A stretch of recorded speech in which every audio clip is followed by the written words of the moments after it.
Alright guys, here is some of the metal buttons that I've found over the years. This is just a display case I keep out on our counter and on our display stand in our den and stuff. But I have a lot more than this.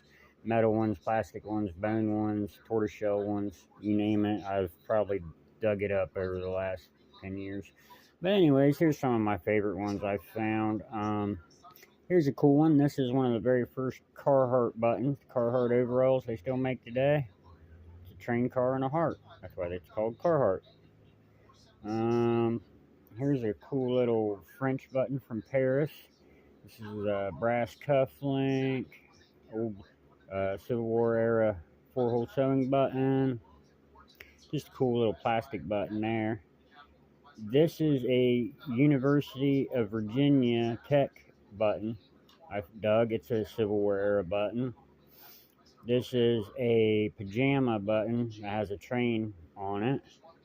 These are Civil War Eagle cuff buttons here. They're in rough shape.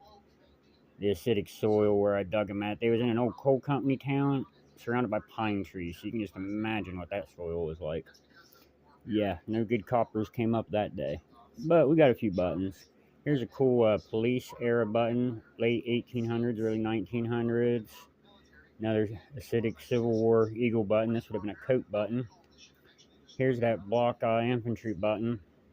Not block eye, I'm sorry, that's Confederate. This is a Union Eagle infantry button. This is a more modern band button I found down at our local park. This is a pajama navy button. Not like real navy, just like a kid's pajama button. Another band button, that's military. This is part of a knapsack. I believe that was military. It's part of a J-hook that's broken. Here is a Columbus Railway Co. button from Columbus, Ohio. Here's this broken two-piece. Let's see, little aluminum 4-hole button. Here's a cool little two-piece. This has a bar. Cool little button. Big old concave flat button. That's an early one. That's probably, I don't know, late 1700s, early 1800s. Here's a horrible example of a Civil War button. The weird thing is the shield and the eagle head rusted through on this one. But the back's still there. Weird crap. Here is a big ironback, like navy button. I don't think that's military. I think that's civilian.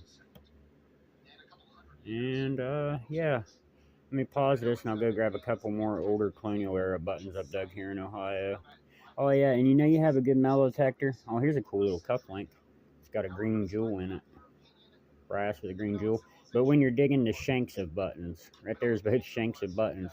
So you know your metal detector's working good when you're digging shanks. And this little number 2 here, I believe, is off a Boy Scouts uniform. But let's see. Here's a little early 1800s flat button. Had something in the middle. It was decorated.